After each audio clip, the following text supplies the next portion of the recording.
Aujourd'hui, donc je vous parle de la mauvaise idée d'un boîtier ouvert pour un PC. Comme vous avez vu dans le titre, c'est une bonne fausse idée. Alors je vous parle en particulier donc des boîtiers ouverts. Donc en premier, donc je vais vous parler donc des différents types de refroidissement de boîtiers.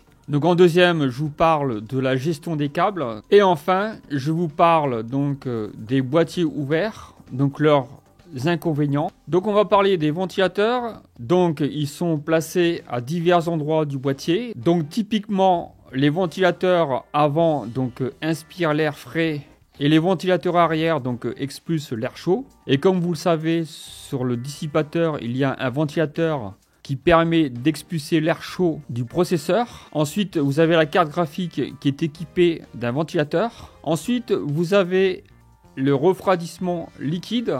Donc là, c'est un peu plus performant puisque c'est des tuyaux avec un liquide qui permet de refroidir le radiateur, que ce soit du processeur ainsi que de la carte graphique, mais un peu plus compliqué à installer. Dans ce système-là, il faut un peu de connaissances et demande un peu plus d'entretien. Je vous parle maintenant de la gestion des câbles. Une meilleure gestion des câbles permet une meilleure circulation d'air et donc d'éviter les points chauds. Ça, c'est très important. Un autre point, donc, c'est le positionnement du PC. Évitez de le mettre, par exemple, contre le mur. Mettez votre PC à un endroit bien ventilé. Donc maintenant, je vous parle du boîtier ouvert. Donc les boîtiers ouverts sont utilisés souvent dans les magasins d'informatique, souvent pratiques pour tout ce qui est manipulation.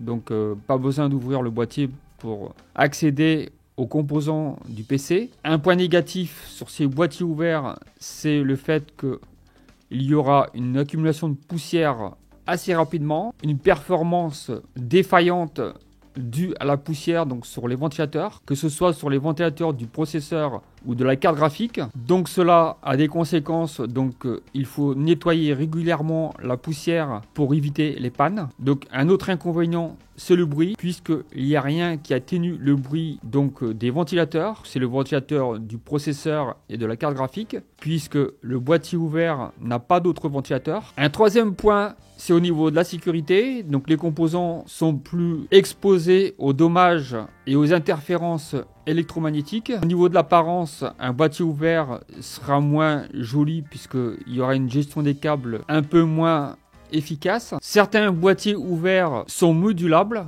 c'est-à-dire que vous pouvez très bien enlever les panneaux et donc le laisser ouvert ou le fermer. Les boîtiers ouverts sont aussi équipés de ventilateurs. Vous pouvez accéder facilement donc aux composants du PC. Soi-disant qu'un PC ouvert est mieux refroidi qu'un PC fermé. Alors moi je vais vous démontrer que non. Quand vous avez un PC fermé, donc vous avez une circulation d'air assez importante. Et donc quand le ventilateur du radiateur, donc du processeur, va tourner, les ventilateurs qui sont sur le boîtier font circuler cet air que le ventilateur du processeur expulse. Et donc cet air chaud est expulsé vers l'extérieur. Tandis qu'un boîtier ouvert, l'air chaud va rester au même endroit, il ne va pas circuler. Et donc du coup, vous allez avoir un PC qui va chauffer en permanence. Le boîtier du PC permet une dépression par rapport à l'environnement externe. Ça permet donc de faire circuler l'air beaucoup plus rapidement. Donc moi, je vous déconseille d'avoir un boîtier ouvert. Si je peux vous faire une comparaison, par exemple, vous prenez les data centers, vous verrez jamais une carte mère à l'air libre. C'est toujours des racks avec des ventilos très puissants qui expulsent l'air chaud des processeurs. Donc je vais vous parler des performances. Donc la performance d'un PC, il y a plusieurs facteurs. Donc le premier facteur, c'est le fait que le PC soit bien ventilé. Et donc le fait qu'un boîtier soit ouvert, vous allez avoir des composants qui seront mal refroidis, une performance diminuée avec le temps, puisque si le processeur est mal refroidi ainsi que le GPU, donc la carte graphique, cela entraînera donc une diminution des performances ainsi que tous les autres composants, puisque les autres composants sont importants. Donc le refroidissement, ce n'est pas que le processeur ou le GPU, puisque par exemple, si on parle des SSD ainsi que des barrettes mémoire, il faut aussi qu'ils soient refroidis. J'ai tout dit sur le refroidissement du boîtier PC. J'ai terminé avec cette vidéo. Si cette vidéo vous a plu, vous pouvez laisser un petit pouce vers le haut. N'hésitez pas à me laisser des commentaires dans la section de commentaires. Abonnez-vous. À très bientôt pour une autre vidéo. Ciao, ciao!